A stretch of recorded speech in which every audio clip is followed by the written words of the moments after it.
supplier development programme.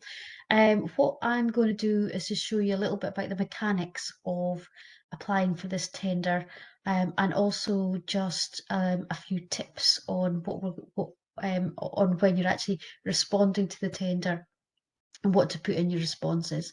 So we'll cover off what PCS is, what Public Contracts Scotland is, show you how to register on it if you're not already registered, and then how to find any opportunity on PCS, but specifically this one, obviously, that's what you're here for.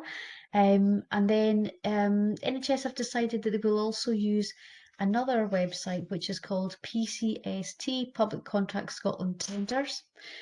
So we'll tell you a little bit about that and show you how to bid for that one. On PCST. So the advert will be on Public Contracts Scotland, and the contract opportunity will be on PCST. You do need to register for both of them separately. So what is PCS? It's been around for quite a long time now, so we're all getting very used to it now. It's the main place in Scotland where buying organisations place their adverts. So all different contract notices go up there. The good thing is about it, it's free for you to use and it's free for buyers to use. It's actually funded by the Scottish Government themselves and they don't recharge for any of it. So it's completely free to use. You can set up an email alert by choosing certain categories and certain geographical areas, and you will get notified of opportunities. One thing to bear in mind is even though it is free, you do still need to do an annual renewal. And if you don't do that, then you will stop getting these notifications. So do remember to do that when you get your reminder. Suppliers can also advertise subcontracting opportunities so that the companies further down the supply chain can get an opportunity to bid, which is really good news for particularly for very small suppliers, where it may not be possible to bid for providing the contract on its as the main contractor. So it's worth bearing in mind you can find subcontracting opportunities there as too. And what PCS does, it means that it's all in one place, it's open, it's transparent. You don't have to go looking in odd different places to find all of these public sector opportunities. So in terms of registering, it's a very easy process. What you find with PCS, sometimes there's two different ways of doing things. So in this case, you can see here, sorry, you may be hearing a bit of a yelp in the background. That's my daughter's little puppy, so my apologies. In the top right here, you can see there is a register button. So I've got the blue arrow next to that. You see it's circled in orange there, register. And across here as well, free registration as a supplier, and there's a link there. Both of them are exactly the same. They take you to the exact same place. It's just there are two different ways of getting there.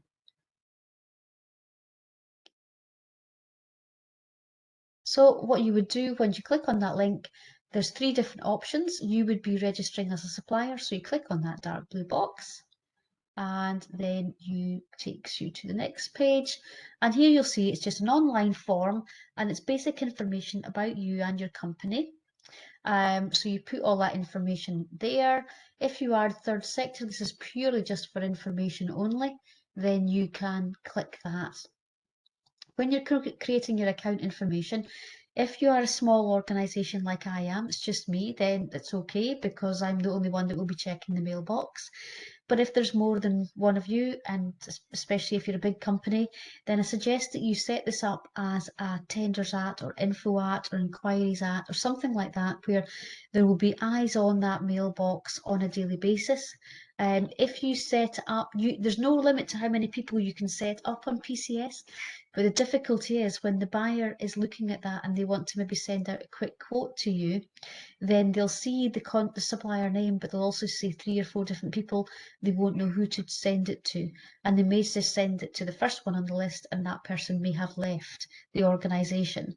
So that's why I always suggest that you do it at a generic email box. So once you've finished, you've completed all of these boxes, go down to the bottom and click this box to confirm, and then you submit. Then what will happen is you'll get an email confirming your registration and asking you just to click on that to confirm that you want to complete your application process. It's as simple as that. So now you're registered on Public Contracts Scotland, the world is your oyster. There is lots of things you can do on PCS. One of the first things we do, but it's not necessary for this tender because it's going to be advertised, but normally what we do is we go into the suppliers area over here, and right down, scroll down to the bottom on the left hand side, you'll find this Supplier Finder portal profile. In here, you put your company description, and just as a little aid memoir, see the robot's very busy there, tender robot, writing away. What to do, don't do this in PCS itself, do it in a Word document, and then once you are happy with it, and maybe send it out to a couple of people in your organisation or friends or whatever to have a read over it and see if they think there can be any improvements made in it. Obviously cover what the services are that you provide, what do you do and where do you do it, and maybe even who does it. So you might have a brief overview of your key staff in there. Have you got any accreditations, memberships of professional bodies? Have you been shortlisted or won any awards? A bit about what your experience is. So especially if there's public sector experience, put in there what your public sector experience is. Doesn't have to be. If you're new to the public sector, that's fine. Obviously, don't name names. So just make sure that it's compliant with GDPR and all the rest of it. And then either at the beginning or at the end, have a think about what your key sales message is. So why would a buying organisation choose your organisation? What is it about your company, your organisation, that would make them want to buy from you? So if you jot these things down, put them into proper sentences, you can use bullet points as well, and like I say, get somebody else to have a read at it. Then you can put it into the box. So you'll see here, this is a supplier profile here, basic information again. Some of it does flow through from when you registered it, sometimes it doesn't. Then what you can do is you can choose which regions you want to get alerts for or be considered for in terms of quick quotes. So usually all of these regions are on the left hand side, and then you just click on it and say add, add, add, and so on, deciding on which areas you want to be able to cover. So once you have done that and you have switched it to public, then you are ready to roll. You will be visible to buying organisations who want to find you. So what to do is go into search notices, and obviously you'll be interested in this one when it comes out next week, or shortly anyway.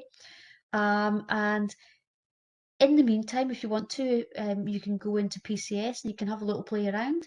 Have a look for keywords, so whether that be support, or you want to find, it might be that what you do is specifically about multiple sclerosis, so you might want to put multiple in there. It's a really good search engine. You can also narrow down by categories. So if you go into categories, you'll see there's, it's like anything where you end up with a high level category and you can drill down and drill down. One thing I want to point out to you is at the bottom here is, remember I said there was subcontracting. You can ask it just to show you subcontracting opportunities if you want.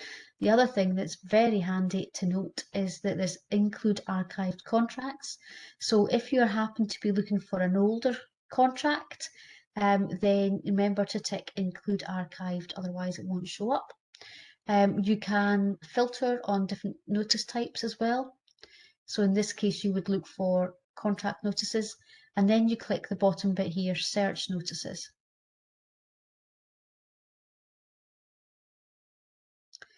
Just to show you one here that was for NHS. So what you can do in here is you could search for the buyer. So in here I've typed NHS Greater. It's not the full name, but it brings up anything in the buyer published by NHS Greater and it's only Greater Glasgow and Clyde, but it just means that you've got less chance of doing a typo, or, you know, it could have been Greater Glasgow, hypersand and ampersand and Clyde. So it just means you're not having to worry about that. And then I said I filtered the notice type for current notices and then put on search, and there were quite a few there. So you'll be able to see them. And when this one comes out next week, this is how you will go about finding it.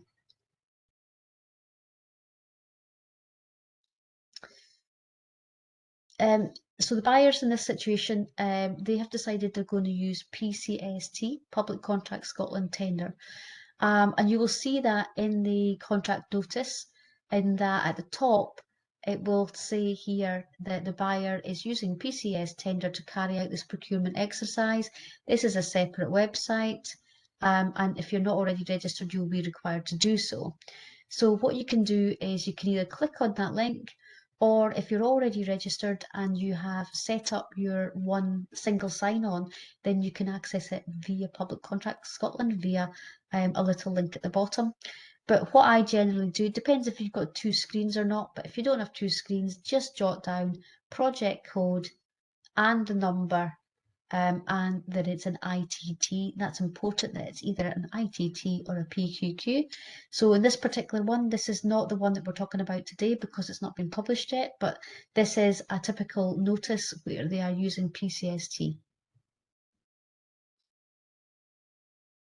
So let's have a look.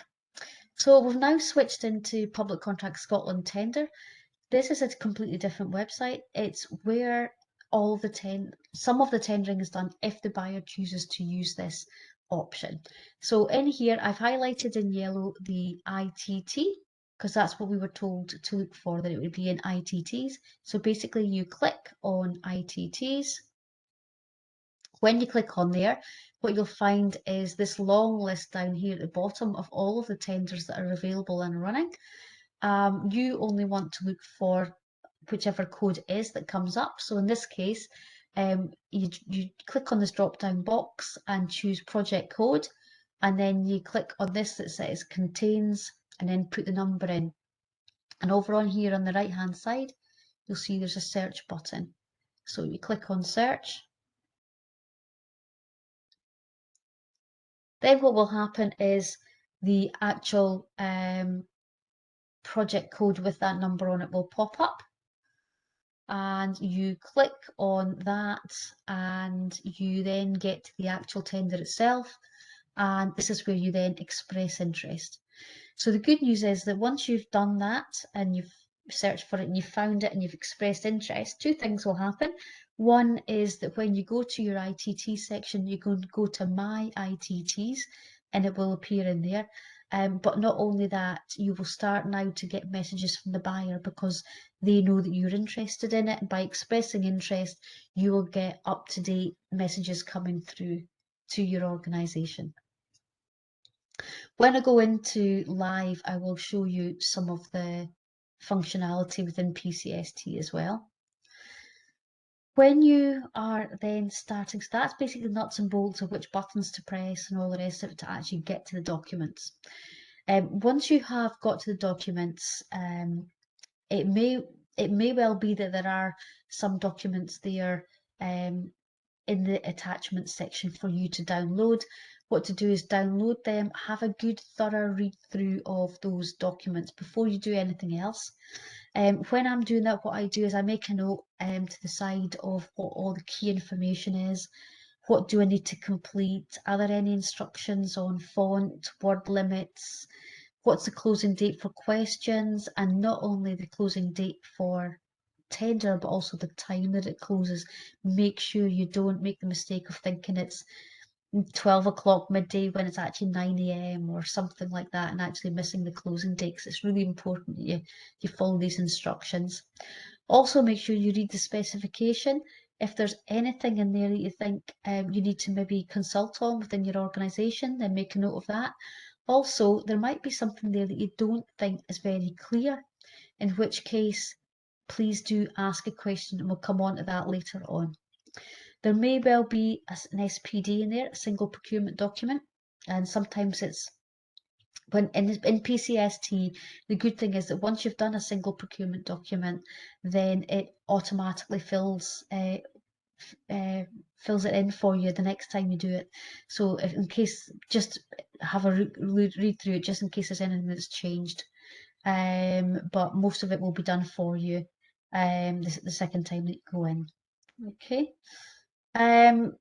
Yep, don't make any assumptions.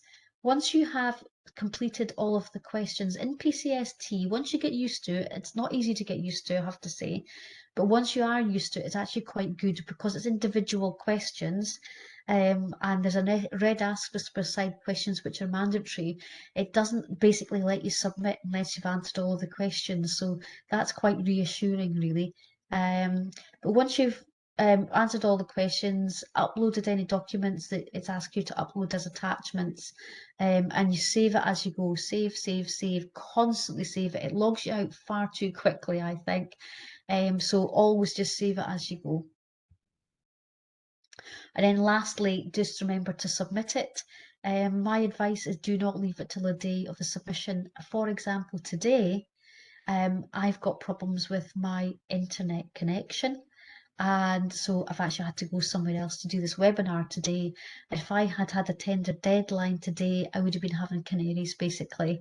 So I would always recommend you do it the day before. So some top tips.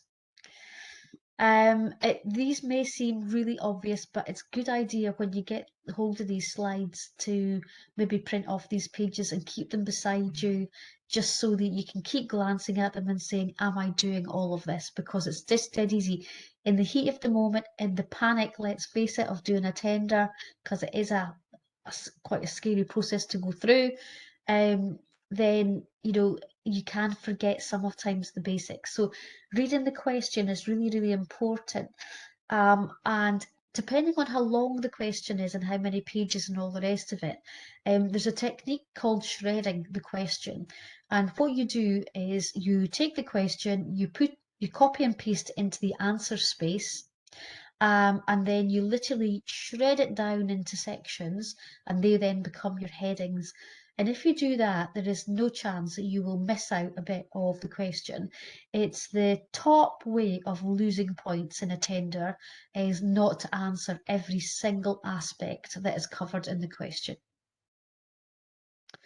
And just remember, when you're looking at the quality questions, these have to be forward-looking, so they have to be based on what you're going to do, and it's about the specific tender. So, for example, if there's a question about your staffing, then normally it's not asking you about an organisation chart for your whole company.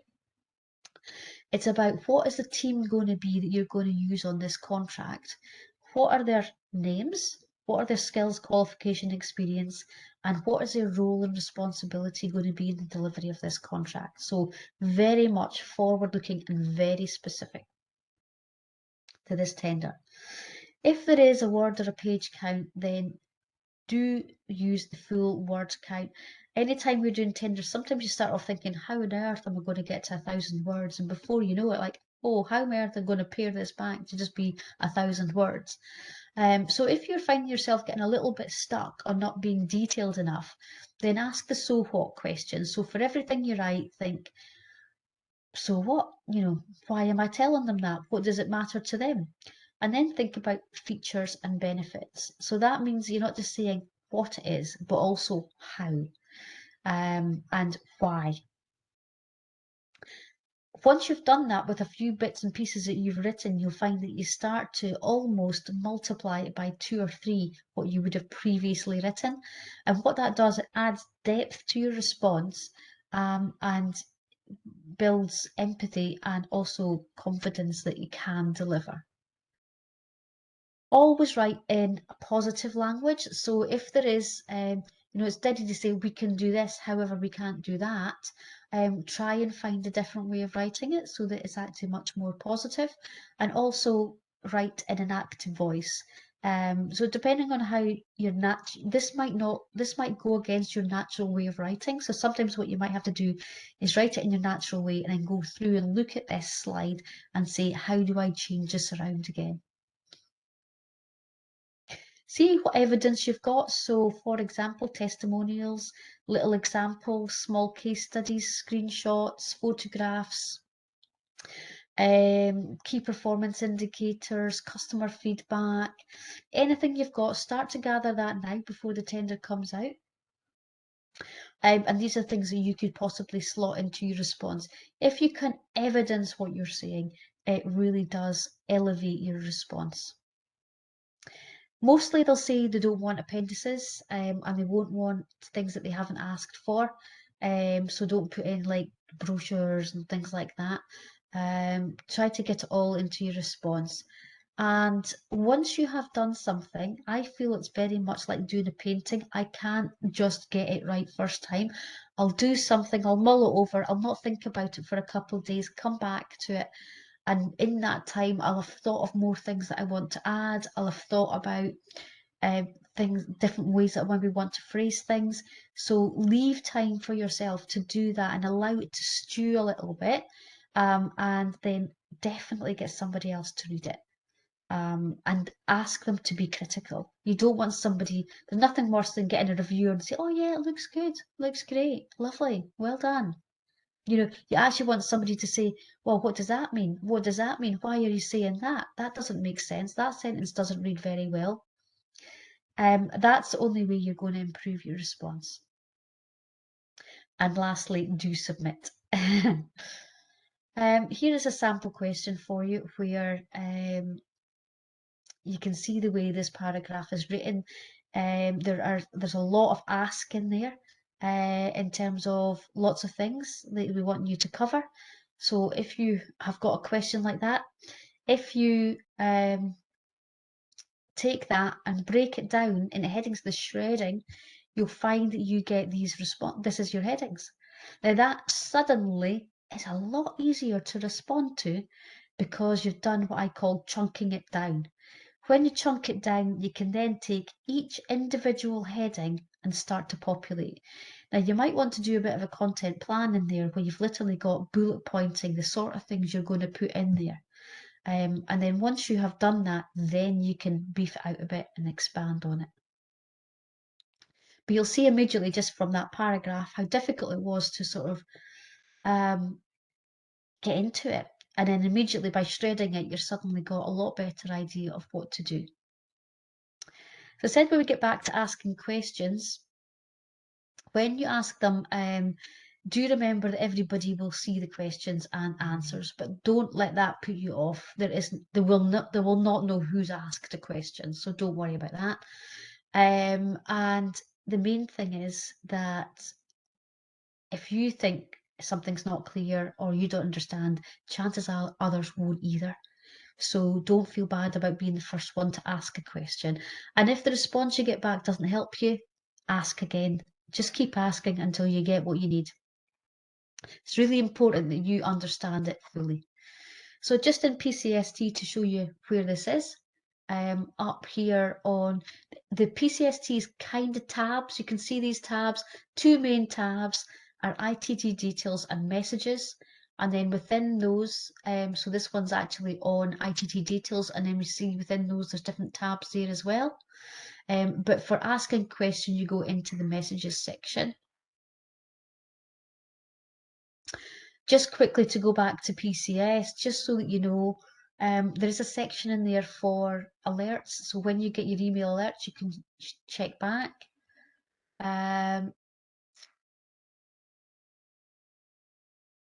There's also, if you want to search for buyers, really, really good functionality. So you can search for their name or the sector they're in. So that's like local authorities, housing, NHS, and so on. Or if you want to be more specific, you can search for particular postcodes. The only thing is it doesn't really work that well. So just say you wanted Glasgow and it was anything beginning with G, it doesn't, you'll get Dumfries and Galloway and everything like that in it. But it's good to at least have all the buyers there at your fingertips if you want to contact any of them.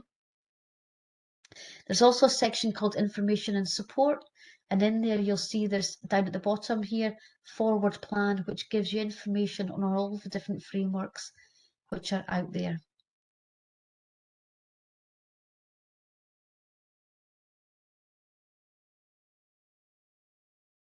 The other thing you can use PCS for is if you get a quick quote. And these are used by buyers for low value, low risk procurement exercises, or if they're conducting a mini competition under a framework. You don't see these are the submarines of the procurement world, so there's lots of them under there. You don't know they're going on because you haven't been invited to them. Sometimes don't even get contract award published, sometimes you do. But yes, you won't know about them unless you're invited. And one of the very first things you need to do to be invited is to make sure that your provider, your supplier finder profile's up to date. There is a separate course on this if you want to have a look, but just to let you know that's there. So I will now stop sharing this screen and go into my jump online.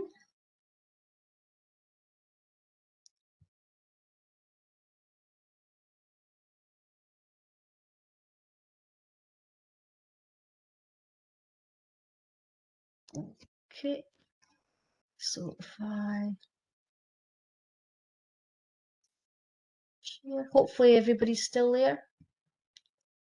Yes, we are. Good. There we All go, right, starting to share.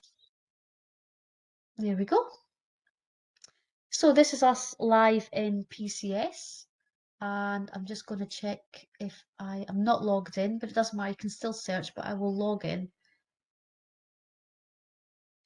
and go to suppliers area.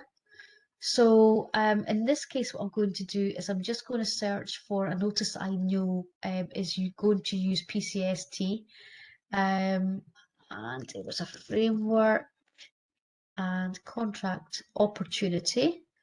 So this is what you would do here as well. You would probably put in there NHS greater, and you don't need to put a keyword in. I'm not going to look at archived or anything like that because I know that it's a current one.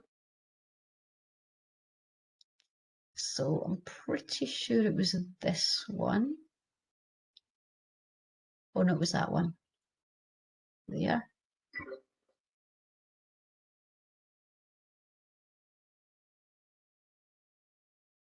Okay, so you can see in this one here, they are using PCST. So there's not an opportunity to express interest in Public Contract Scotland itself. When you see the contract notice, it gives you quite a lot of information on the front page. If you go to the full text notice, it gives you even more information and includes what the minimum criteria are for the bid. So this is the conditions for participation. It'll either be in here or it'll be in the documents. It's much better if it's in the notice because it means you don't have to go to the bother of expressing interest and everything. So this is why I say project code ITT 22346. So what I'm going to do is go back to here, suppliers area, access PCST, and I know that it's an ITT. So that's what I'm going to go into, ITT, and this is the search function that I have got the slides on. So project code contains 22346, I hope from memory. Yep, and there it is. So you can see by doing that, I have immediately narrowed down the list that's there. This one has to be responded to by the 9th of November. So I still can't express interest yet. What I've got to do is click on it. And it brings up almost like the front cover page. I'm just going to move this out of my way just now. So I have now got this opportunity to express interest. I can also print it out if I want, which is really quite handy sometimes. If you want to share it or something like that in your organisation. So I'm going to express interest in here. And the reason I'm doing that is so that I can show you these different tabs, etc. They're not very obvious. The colours in PCST are a bit too subtle, really. They're not as colourful as a PCS is, as you can see. You've got a tab here for ITT details and a tab for messages. And you've also got, so I'm an ITT, you can just about see that the white is there. So because I'm in there, this is the settings, which is like your front cover. You've also got buyer attachments and then create a response. So if I go in buyer attachments, this is where your documents would be. So you've got documents for tenderers. The good thing is the things that I've got further detail in them are blue writing, so you can click on that, and in here you can see all of the key documentation. So you would download all of those, and so just by click on it and it downloads it for you. Save them in a tenders folder. And then once you know what you've got to do, you can complete them or whatever's required. You go into my response, and in my response here, it's still saying intend to respond. So I'm going to say I do intend to respond. And then the good thing is what that does is it opens up all the questions. Now in here, there's 206 questions, which sounds horrendous, but a lot of them will be just yes, no type questions. You'll see here there are things that used to be called envelopes. They're now actually called responses, but you've got a qualification response, a technical response, and a commercial response. These are basically like 3 separate sections of the tenders, and each one of those has got questions. So in the qualification response, you can see there's 7 mandatory questions, technical 18 mandatory, and commercial 1. You can click on any of these and it'll take you to the one that you want to go to. So you can see in here it's pre-populated a lot of my detail because I've already filled out an SPD in PCST before. So the good thing is a lot of these are all already completed. Okay, so just say I want to go to the technical response within here. So they have got the quality response, the questions in here. Please download the attached quality questionnaire, fully complete it and upload your response. So this is how you do it. You would do most of your work in Word, and when you've finished it, in accordance with the instructions, you would then attach it here. And same with all of these. So you've got all these things here where they are mandatory questions. You would then complete the document that is in the document section, upload it here. So if that's the case for all of these, down here, and then you've got some where it's just a sort of question, are you third sector or not, and so on. So there might be extra questions there, but you can see it is very much like filling in an online response. As I said before, up here on the right, you've got save changes. Keep saving your changes. If you save and exit, it takes you out of writing your response. Takes you back to this page where you've got the 2 different tabs. And if you go into this tab here, which is messages, there aren't any received messages, but I can create a message, which I'm not going to do. But you can choose what it's about, put your subject and put your message in here. You can even, if you want to, attach something, and then you send the message up there. Okay. And if you want to remind yourself what messages you've sent, you can go in there. You can also save them as draft. And you can forward messages, which is quite handy to be able to do if there's any questions come in you want to share. So I think that's us, Fran. I think that's the main thing that's showing you in PCST how to find it, how to navigate the different responses, how to do the messages, how to do your uploading of documents, and then to submit. Perfect. Thank you so much. Let me just stop the recording there then. Recording, stop.